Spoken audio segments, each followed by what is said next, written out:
विभिन्न मतों के लोग रहे, वो अपने अपने मतों का अपने हिसाब से पालन करते रहे, लेकिन कभी उसके नाम पर देश के अंदर खून खराबा नहीं। लेकिन एक ऐसा दुर्भाग्य का क्षण आया देश के अंदर कि आप आश्चर्य करेंगे कि आज़ादी की हमने जब चिंता नहीं की तो कीमत कितनी बुरी चुकानी पड़ी। हमारे ही स्वजन धर्मांतरित हुए, वो हमारे ही हैं। आज भारत के अंदर, पाकिस्तान के अंदर कोई ऐसा नहीं जो हमारा ना हो। जबरन उनका धर्मांतरण हुआ, उनके घर लुटे, मंदिर तोड़े गए, संपत्तियां छिन गई। और आपको पता है 40% कर देना पड़ता था मुगलों के समय। जो हमारे प्राचीन भारत में आमदनी पर 10% कर हुआ करता था, और मुगल राज्य में 40% कर किसानों को भी देना पड़ता था। और जो किसान उस 40% कर को नहीं दे पाता था, उसकी जमीनें भी चली जाती थी। कितना आतंक था, आप जरा कल्पना करो। उस भयानक गरीबी में आज से तुलना मत करिएगा। आज आप बढ़िया ट्रैक्टर से खेतों में चला रहे हैं और डीजल के इंजन से आप खेत सींच रहे हैं।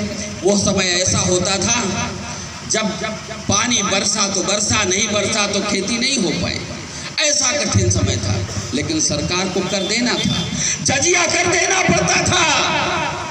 अगर आपको अपने मत, अपने धर्म के अनुसार जीना है, अगर आपको अपनी स्त्री, अपनी संपदा की रक्षा करनी है, तो जजिया कर देना पड़ता था इस देश के लोगों को। ये जुल्म सहे है आपने, ये इसलिए सहे है क्योंकि आपने आजादी की कीमत नहीं समझी, आपने स्वतंत्रता के लिए बलिदान देना नहीं सीखा। इस कारण से आपकी दुर्गति हुई।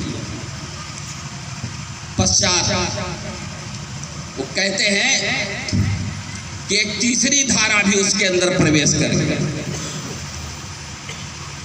औरंगजेब का शासन के अंतिम काल में 16वीं शताब्दी का समापन हो रहा था और 17वीं शताब्दी का शुभारंभ हो रहा था। अंग्रेजों का भी पदार्पण इस देश में होता है।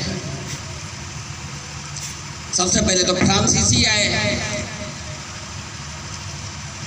आज हमें बेवकूफीपूर्ण जो इतिहास पढ़ाया जाता है, वो कहते हैं वास्को डी गामा ने भारत की खोज की थी।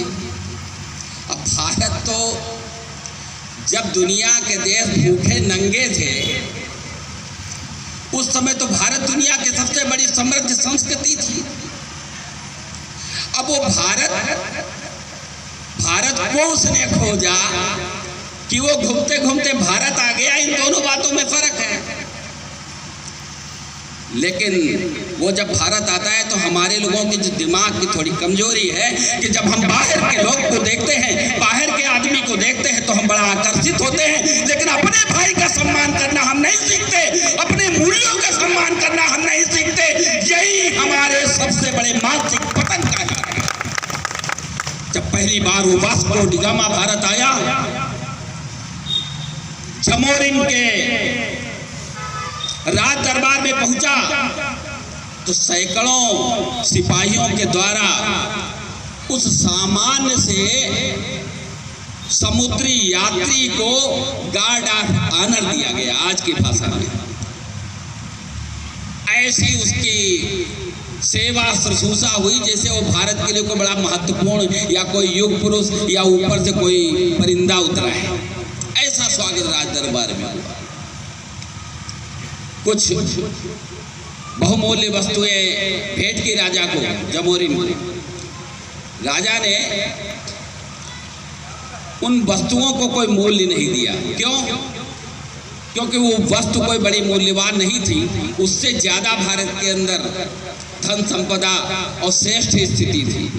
इसके बाद वो वापस चला जाता है। उसने समझ लिया